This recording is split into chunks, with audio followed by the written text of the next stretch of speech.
there are real people who do things that, as you sit there in your chair smugly judging them, they're real people who don't know what to do about situations. Well, this woman, an idiot, man. Look, you described craziness. This woman who was no one married in the world is going to agree with this Asian scenario. woman. So he hooked up with Michael, and they went to Costa Rica and left the kids with her, and it all worked out. And Michael says that I'm sitting here smugly judging her. Shut up, Michael. Michael, won't you? You're being a little smug there for someone who's on the side of a house somewhere with birds calling and dogs barking. I heard a stranger walk by a minute ago. Don't be rude to me and cut me off. I let you trail on for 3 fucking, I don't know how many stories of nonsense. I know you've taken people on these retreats, and you mentioned the naked fellow running around wanting to accost people. Oh. Are there any other really good freak out stories from people you've been around who maybe overindulged a bit, lost their mind temporarily?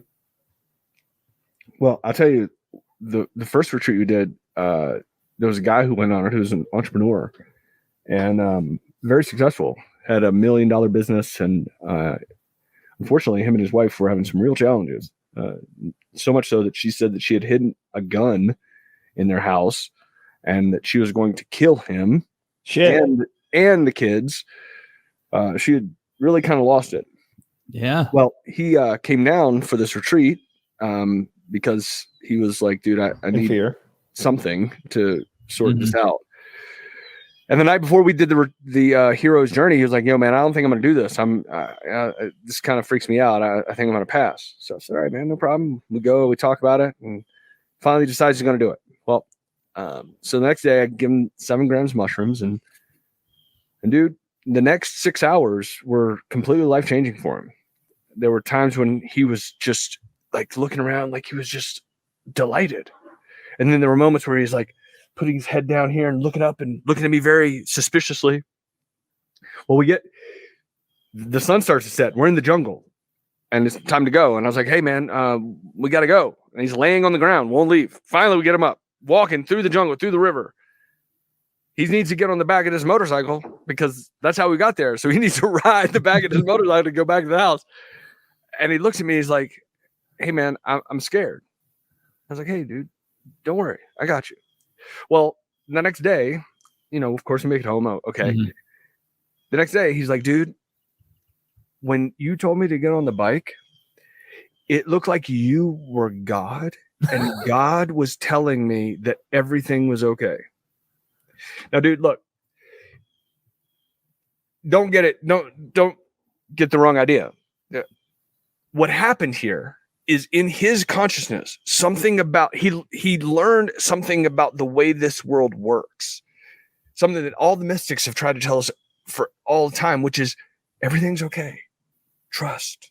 Now, it made it seem like I'm God in that. That was just like an anthropomorphism. It was just like me playing that role. But sure. the thing that happened, the experience, okay, the experience, not something that somebody told him, okay, but he was really there. And really, do you know how much courage it takes to tell, for one grown man to tell another grown man, I'm scared?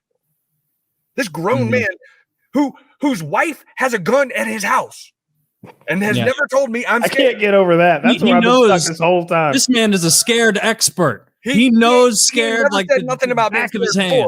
Now he's saying, I'm scared. Look, that's a huge experience of, whoa, everything. He didn't leave his kids at home, did he? Yes, he ship them to. My question is this, Mike: how does going and having any sort of treatment going to help that you've got a murderous, crazy lady at home with your children? Like that? Well, did he send her? Did she also get doped up somewhere?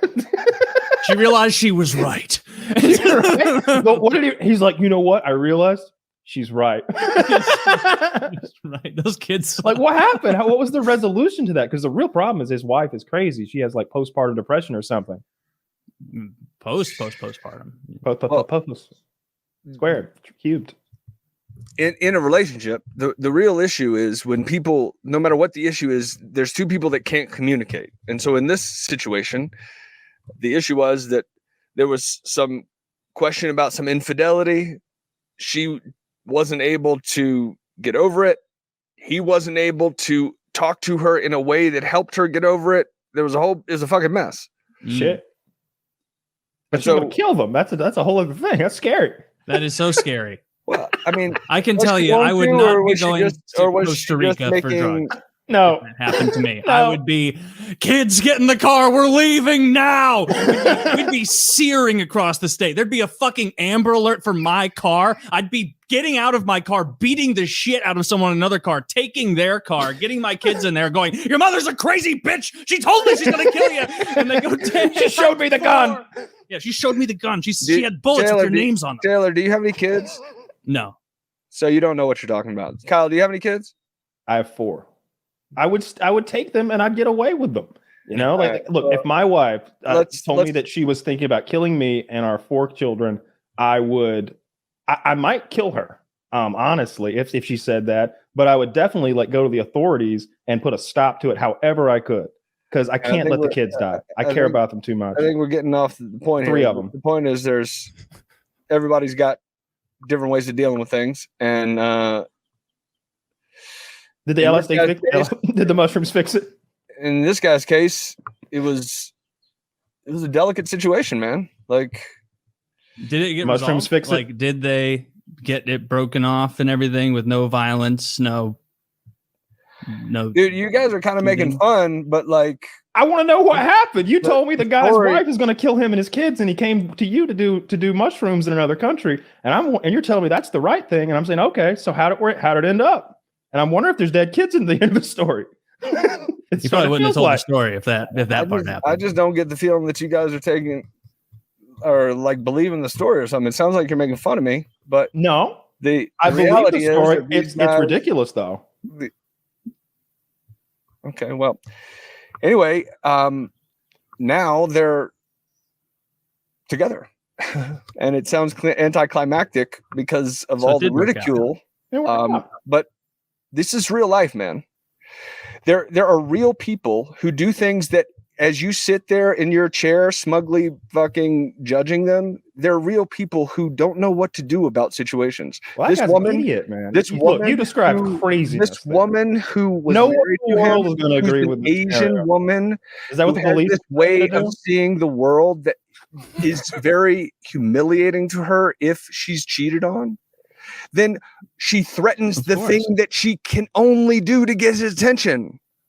And for you to be so smug and to laugh it off, these are real. I'd rather be smug than a mother who threatens the lives of her children. Well, I think one's better than the other. You don't have to be one or the other. You're defending the child killer. I'm not defending anyone. I'm telling you this is the way people are.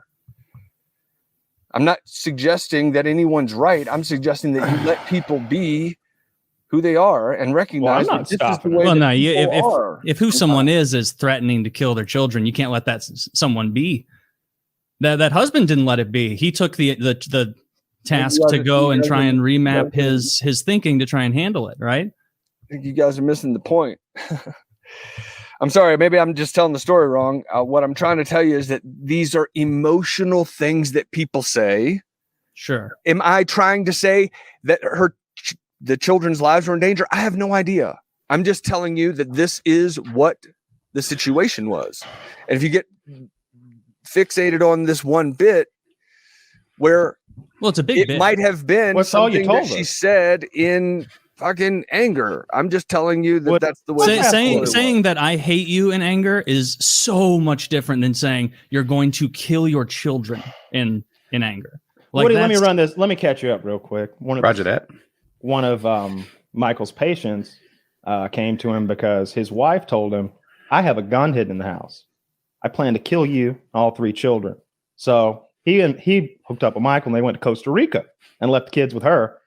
And it all worked out. And Michael says that I'm sitting here smugly judging her. Shut up, Michael. Michael, won't you? You're being a little smug there for someone who's on the side of a house somewhere with birds calling and dogs barking. I heard a stranger walk by a minute ago. Don't be rude to me and cut me off. I let you trail on for 3 fucking, I don't know how many stories of nonsense. All I said was, this sounds like a terrible human being. And if my wife threatened my children, she wouldn't be my wife anymore. And that's not a crazy thing or coming from a smug place. That's a normal thing coming from a sane place. It does sound like she needed some help to reset, right? Like, no, she didn't do the drugs. Well, he left her with the kids, and he did drugs. I did follow what I was saying, but she was the one who was off her rocker. It sounds like she wasn't. She needed to be committed before she made a terrible decision. You think? I do. Yeah, I think so. Like if someone's threatening that to their children, but I don't think you can. Yeah. And she got over it. Like, why did that work? I don't know. Yeah, I don't know. It's like, was he making her crazy? Did him leaving make her rethink where she was? I think he had cheated on her, and she was Asian, so that was extra bad. Oh, I didn't know anything about that. Huh. And did they live happily ever after? Did they put it back together, or did they get a divorce and get that right? Michael? Actually, they're still married. They're still married. They have, for everything you can tell, a much better relationship, and they seem to be doing great. Huh. I think there's a little luck involved on this, right? Yeah. If she was losing her mind. Like it's just, there was something going on with her, obviously. Like I would think that was the principal problem here. It's so, the whole situation is so bizarre to me. Like, because I'm just putting myself in that space of hearing someone I'm married to threatening my children and then going on a trip. Like, that's insane. Like you see that, right, Michael?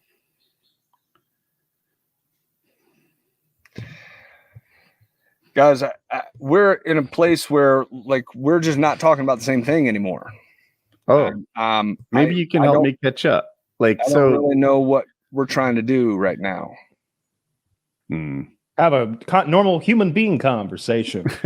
I think what for non-brain-addled individuals. I think what Kyle was saying initially was that the whole like LSD thing can be good, but you caught us off guard with this story because it's so far beyond what you should be seeking psychedelics for. If your spouse is threatening the lives of your children, to go on a trip and do LSD is madness, instead of taking action and being like, we got to protect our kids. I think if it's as serious as you laid out initially of her saying, I hit a gun and I'm going to kill you and the children, you got to take that more seriously. That's not a I need to be enlightened situation. That's there is a life and death situation potentially, and this must be rectified.